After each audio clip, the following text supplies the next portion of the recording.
welcome back to my channel. It's Caramel Coils here again with another video. So today I am bringing you guys a Frohawk tutorial. So I had a photo shoot a couple weeks ago. Most of you guys probably already saw, hence why you're watching this video now. But I had a photo shoot and this was pretty much the look, this Frohawk. And ever since I posted that picture, I've gotten a lot of requests for this tutorial. So here we are. I absolutely love Frohawks. I feel like they never go out of style. Anytime you have a special occasion, so you know the holidays are coming up, Christmas, Thanksgiving, all that, I just feel like it's a nice change. Yes, we're slicking our hair slightly, but not to the point where we're not like over manipulating it. You still see the coils, you know what I'm saying? I still have the volume, I still see the definition. I just feel like this hairstyle is just it. It's classy, but it's also like, you know, it shows that you put in a little effort with your hair without doing too much, literally. If you're interested to see how I got this look, then keep watching. Alright y'all, so as of right now, I am working on I want to say it's about day 4 of a bomb product combo. So this is I actually tried out the Talia Wishy Curly Curl Cream with Jello Shot. I didn't film it because I mean, you guys kind of already have a feel for how Jello Shot works. You guys kind of already have a feel for how the Curl Definer works based off of my other bomb product combo.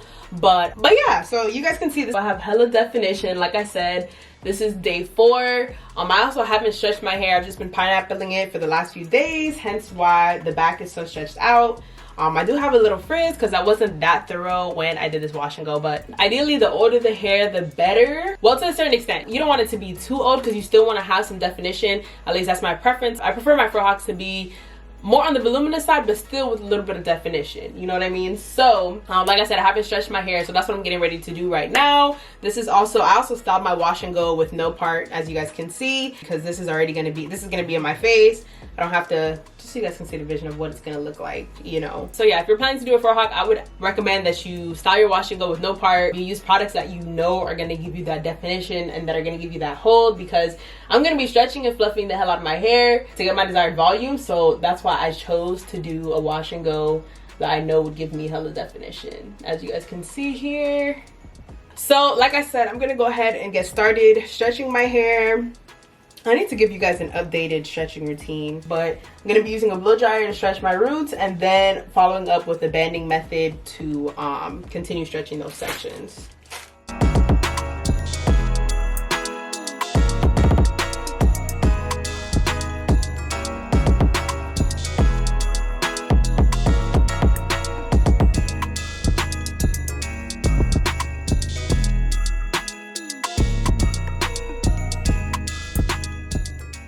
So I've stretched most of my hair to my liking. I'm gonna leave the front part alone for now just because it's already in my face. It's already covering my eyes. So I'm just gonna go ahead and band my hair in the meantime for about like 15 minutes or so and then come back and start forming the Frohawk. Don't mind the fact that this part is uneven. We're gonna fix that later, but my hair is really elongated and we want the Frohawk to stand up, so I'm just gonna pick it out to get a little more volume. And you want to make sure that this is probably like the last style you do before you wash your hair. You don't want to do this to day 1 hair, but yeah, to make sure you get the most wear out of your wash and go, I would do it towards the end of your wash week. So I'm just like really picking those roots. Notice how my hair is standing up more now that I've done that. And again, don't mind the fact that my hair looks hella uneven right now. It's all gonna come together. Just trust the process. Alright, so now to the actual Frohawk. I'm gonna go ahead and section the front part of my hair away from the rest. And then just focus on slicking this back. Now I'm going in with some water to just start spraying the sides of my hair so I can slick it down slightly.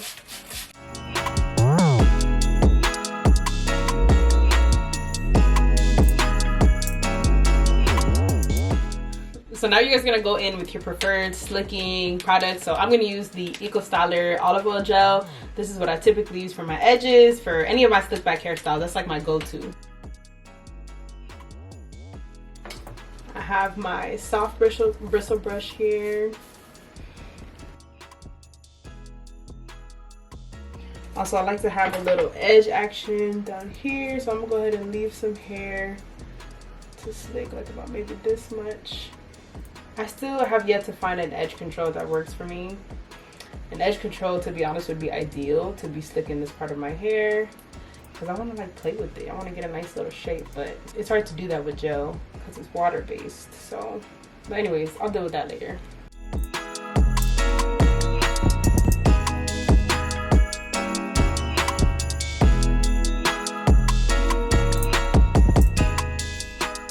Alright, so I've seen people style their Frohawks in many different ways. I like to do it, I'm not sure if this is the old-fashioned way, but I find this to be the easiest way, using bobby pins. So now I'm just going to begin adding bobby pins to the sides of my hair. You want to look in the mirror to kind of sort of get a feel for the shape that you want and like how far back you want the bobby pins. I want to say back here would be ideal. That's where I want my mohawk to be, really. So I'm gonna go ahead and just start adding pins there. Wow, my hair's so wavy.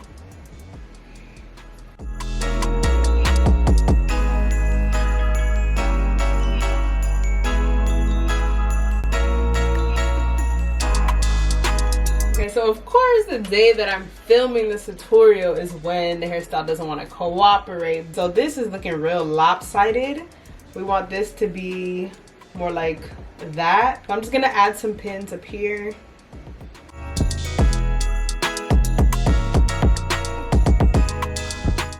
And then yeah, of course, because the front of my hair, y'all know that whole situation, I'm going in with some more bobby pins to kind of just create a bang so that it's not in my face so much. Now the last thing I'm going to touch on are these edges. So like I said, gel doesn't really style my edges the way I want, at least this part of my edges. So for the photo shoot, I did experiment with this Care edge tamer.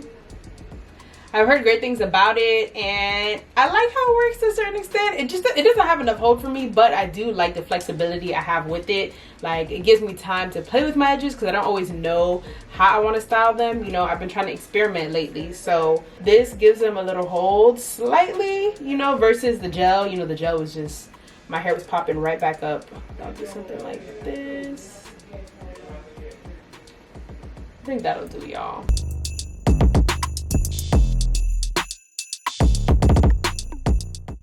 And this is the finished product.